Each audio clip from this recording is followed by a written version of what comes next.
Hi again, everybody. Bill Phillips here on Hump Day. It's a Wednesday. We are almost to the weekend, and that is always exciting. And it's been a wonderful weather week so far. Today, across the Ohio Valley, maybe the pick of the week. Maybe the pick of the week. We always put that on Jeff Exline, our meteorologist. My collar is all wonky. What is going on here? Get that fixed. All right. There we go. Yeah, well, it is what it is.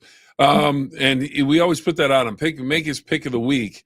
And this one could be the one, but yesterday, Tuesday, today, and Thursday and Friday should be pretty good. Weekend might get some rain, but we need the rain. We need the rain desperately. So hopefully everybody is enjoying this weather. And when we get some rain, we won't complain too much because we need it. We need that rain. You know what else we need in our lives? We need Valley Converting. Valley Converting takes the paper products, converts them into more paper products, helps the environment, helps you get rid of paper that you don't need anymore. As I've mentioned before, maybe some medical records, tax forms, you just don't need them anymore when we get rid of them. Where do I go? I don't know what to do. I don't know what to do because I don't want them just to go into recycling. I want to make sure that they're taken care of and no one's going to find them. No one's going to have any issues with them. I'm not going to have to worry about someone getting into that. Well, you take them to Valley Converting up in Toronto, Ohio, or in Toronto, Ohio, over, down, wherever you're coming from. But right now, let's check in with everyone from Valley Converting. Every piece of paper has a story. What if that story didn't end when you were done with it? At Valley Converting, we turn your old paper products into recycled paperboard, continuing the story. Locally owned and operated in Toronto, Ohio, bringing your paper to Valley Converting isn't just about recycling. It's about supporting a cleaner, greener future for all of us. We are here 5 days a week to help you make some green by going green. And remember, recycle for your future.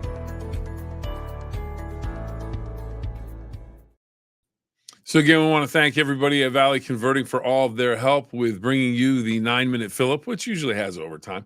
That's okay. We're all right with that. Bobby says hello. Hey, Bill. Hey, Bobby. Hopefully you're off to a great start today. Anything on your mind that you want to check in with? You know, we've got some national days to talk about. And then I had a question for everybody with the how much you would spend on a car. If money was no object, what would you spend on a car? And here's the reason why. This one comes right from the news today. We didn't even get to read it, but here's one for you. The Indianapolis Motor Speedway Museum is selling off some of its prized possessions. A 1954 Mercedes-Benz worth up to $70 million is among the historic cars set for Sotheby's auction. The W196 Streamliner is chief among the selection of the world's most desirable cars up for sale. Now, according to a statement from Sotheby's, the museum has decided to sell 11 cars. None of the classic cars have a direct connection to the Brickyard. So it's just one of those things where they have some cars that are absolutely sensational, and they will be some of the world's most significant cars ever sold, according to the auctioneers. Cars will be sold at different events later this year and into 2025. So if you had $70 million laying around, are you going to buy a car with it? If you have that money, do you want to spend it on a car? You can do a lot with $70 million, but I guess if money's no object, and you really have to have money to get a $70 million car, I guess, hey, have at it. You're not going to worry about it. But that is up for auction. That is something that's going on today. Another thing that's going on today, we saw in one of the stories, a couple kayakers. Would you panic? Would you stay cool? These guys apparently stayed cool. They were out in their kayaks out in California, I believe, and they were kayaking, and they were basically followed by a great white shark. They estimate it to be about 13 feet long, probably because of their kayaks. They could probably get a gauge off of how long it was. They're in the kayak, and then they have the shark following them, and they posted they need to get a bigger boat and all that stuff from Jaws. I would imagine staying cool is the proper way to go, but I would imagine that's got to be tough to do. All of a sudden you look back and you're like, what's following us? And does the theme music start to play from Jaws? Does it start to play right away? Because if you've seen the movie, and again, I've said this before, you do not need to watch any other movie than Jaws 1. That's it. You don't have to watch any other ones. Karen, hello. How are you? Hope you're having a great day today. Having a great day indeed. We're talking sharks, Karen. Talking sharks. We've got a shark following some kayakers. So the only thing you need to know is for Jaws 1. That's the only movie. The other ones are, you don't need to worry about those. But in the movie, if you watch it and if you haven't seen it, but the only time that music plays, dun, dun, dun, dun, the whole thing is when the shark's there. You don't hear it any other time. So you're cool, you're safe if the music isn't playing. So the question is, when they were on those kayaks, did the music start playing? Dun, dun, dun, dun, dun, or they did, the fins. I mean, the fin was out of the water, everything. So they stayed cool, they stayed calm. The shark just kind of followed them around, checking them out. Probably more curious than anything. But for them, they said, "Oh, we stayed cool, we stayed calm." Well, I'm sure it was a lot easier to do that because the shark never bothered with you, other than to follow you. But that would have you on the edge of your seat, I would think. So a couple of things: Indianapolis 500, money don't no object, or Indianapolis Motor Speedway, the museum there. They have a Mercedes-Benz 1954 car, the W196er. 196 Mercedes-Benz. It's worth up to $70 million, and it's going up on the auction block. If you had the money, would you get it? And if you had a shark trailing you, would you stay cool and calm, or would you maybe get a little nervous, get a little anxious? Don't want to. Let's see. Yes, I wouldn't swim with the sharks. Well, even in the kayak, they could knock you out of the boat. You might have to swim with the sharks, Karen. But yeah, once you put yourself in the ocean, you've now become a part of the food chain. And you're at the lowest part of the food chain because we can't catch the fish with our bare hands unless you have some equipment with you. Bobby, do you know what Big Red's football YouTube channel is? Off the top of my head, I do not know that at this time. I can look into that for you, but I don't know off the top of my head what that is. So I know they have some different ways to view them on YouTube, some different streaming situations, but I don't know exactly what that is. So I'd have to check on that for you. Sorry, I don't have that answer right now, but that's something we can look into. And of course, school starts this week. Brooke County Schools back to school tomorrow. Has it gotten too early? Has it gotten too early for schools? Maybe it's something we can bring up tomorrow when it's actually day one of school. But I mean, it's August 15th. And we're ready to go. We're ready to go. All right, no problem at all. Karen, I know that's why I stay out of the ocean. Amen. I've been in the ocean and had a situation. My daughter, and all of a sudden we started getting waved in, and I just went, "What's going on?" And then as I started to see the look on everyone's face, it was like, "Oh, there's something in here with us. We need to get to the shore." And Karen checking it. Yeah, school is starting too early. It's not even the 15th of August. I know school ends earlier, but wow, that is early. And a lot of it seems like it has to do with sports. Seems like it has to do with football. Seems like they want to get games done, playoffs done. And maybe that's a simple look at it, but it just seems really, really early. Now, when I look at my graduation watch, that my dad got me from Farmington High School in Connecticut. It was June 26th was the date of graduation. So that's kind of, it's kind of late if you compare it to now. Everybody's out by the end of May. So I was almost at the end of June heading into July, but I don't think we started until after Labor Day. So it'll be interesting, but school's starting too early. Some started today, others tomorrow. Yeah, it's already started. It's here. Summer's over. Summer's over. Unofficially, summer's over. All right, a couple other things to talk about here. A couple of national days that we need to talk about. National Navajo Code Talkers Day. I don't know if you've seen any of the movies or any of the documentaries, but this is a huge contribution the Native Americans made to the World War II effort for the United States. They used code, Choctaw Tribes language, and they used it as a code message, so you send codes back and forth, and the enemies would not be were unable to break the code. And 29 Navajo code talkers received congressional gold medals, and then the remaining code talkers that had worked during World War II and helped in the war effort, they received silver congressional medals. And the code talkers helped win the war for the United States.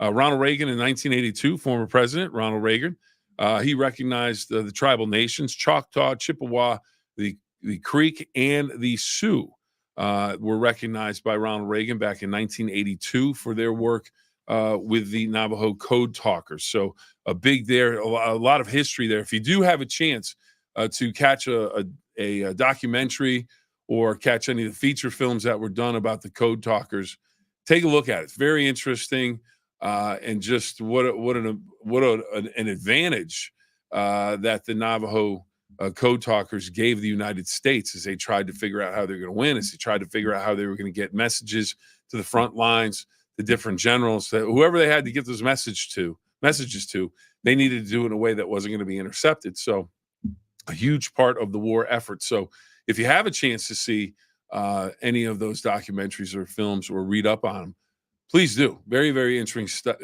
stuff. And we are in overtime, as we normally are. So that is nothing new. And then one other story saw that this just makes sense. This just makes sense. We talk about, good eating, good health. Good eating, healthy eating, not only good for the waistline, it may also benefit your brain. So I need all the help I can get with that. So an anti-inflammatory diet of fruits, vegetables, whole grains can lower a person's dementia risk by nearly a third. So there's so many reasons why you need to eat healthy, but there's so many reasons it's tough to, because certain things taste good, taste better than others. But I'll tell you what, fruits and vegetables, I like fruits and vegetables. Whole grains lower person's dementia risk by a third. As according to a new study that's out this week, researchers also say the decrease in dementia risk was also noted for people who had other health problems, including type 2 diabetes and heart disease. One lifestyle medicine specialist notes the study is observational and can't make a direct link between a healthy diet and a healthy brain. However, it does mirror existing research that links dietary inflammation and brain health. So, but it just makes sense. It just makes sense. If you can eat healthy, you need to do it, because it can help you with a number of issues: diabetes, heart health, brain health, whatever the case may be. But I will end with this today, and but I don't know if this is really that bad. Every once in a while, I think we can all agree on this. This is something good. Karen and Bobby, I don't know if you're going to agree with this, or anybody else that's out there, but it is National Creamsicle Day. That's pretty good stuff. Ralph checking in. What do we have here? In nature, things that look like the organ or are good for that organ. Walnuts look like brain and are good for your brain. No organs look like Oreos. That is not true. I just came up with it. If you look at my eyes, you could kind of make an argument, it's maybe a little more double stuffed than the cream's hanging out of the side of the cookie. But so there you go. There's always an answer. But yeah, creamsicle. I like a creamsicle. Come on, Ralph. You got to be down with the creamsicle. Now, I don't know if it looks like any body parts look like a creamsicle, but they taste good. Creamsicle on a hot day. Come on, Ralph. Give us this one. If you have a creamsicle, on National Creamsicle Day, which is today, creamsicle, it's got a little citrusy to it. Now, there's other flavors now, but the original was orange, and that's my favorite. The original is orange, and it's only 100 calories. I don't know. See, now even Ralph is going with creamsicles are legit. They are. I'll tell you what. Those two little ones standing next to you, I guarantee you they get after a creamsicle. Absolutely get after a creamsicle. And I would think Dad might too. That's all I'm saying. And I'm sticking with my Oreos looking like your eyes. I don't know. I had to come up with something. But it's National Creamsicle Day. So if you have a chance, enjoy that. I mean, how can you go wrong with creamsicle? 100 calories, nice sunny day, summertime. Makes a lot of sense to me. But the biggest thing is just have a great day. If you can, just have a great day. Find a way to be positive. Find a way to be able to help somebody out if you can. Maybe share a creamsicle with somebody. If you get a box, maybe go to the store, you get a box of creamsicles, and your neighbor's probably out on their porch. Go over and give them a creamsicle, or her. Just have some fun. help somebody out, have some fun. Creamsicles, yeah, they're legit. And we are about out of time for today. So we have to run. Can't thank everybody enough for being here and joining us for the 9-minute Phill-Up, which always goes overtime. Always goes overtime. When it goes under time, we know we're in trouble for some reason. But no, it goes overtime. Can't thank you enough. Always appreciate the support. Always appreciate the support from Valley Converting. And they do a lot of things in the community. So check them out. And also, I wanted to mention this. I want to mention this. Ralph, you can talk to him if you know a teacher, if you are a teacher, if someone in your family's a teacher, if you have a teacher that was somebody that was really good to you in school and they're still teaching, they have a free month coming to them at Cinna Blue Wave in Follinsby. It's right on Main Street. Check it out. Stop by. A free month. They have all kinds of different training. They have individual training, group training, and it doesn't matter if you're 21 and you're a teacher for the first time, or if you're in your 60s and you're getting ready to retire. They want to say thank you to all the teachers, whether it's college professors, high school, elementary school, or junior high, whatever the case may be. They want to send out a thank you to all the teachers, and this is their way to do it. And they want to keep you healthy and ready to go for the school year. And so that's something that you want to check out. The Cinna Blue Wave in Follinsby. Cinna Blue Wave in Follinsby. Check them out. Give them a call or stop by and say, hey, I'm a teacher. I'm looking to take advantage of that free month. They will love to talk to you. They would love to set up a program to help you stay healthy and get ready for the school year. So, again, take advantage of that. Give Ralph a call. Give him a call or stop by and talk to him one-on-one. He is somebody that is very excited about helping everybody out in the community. So he looks to do that. So if you can, stop by, take advantage of that. Right now, we need to sign off with 2 rules. You remember them. Have fun and always try your best. Have a great day. Enjoy those creamsicles, everybody. Have a great day.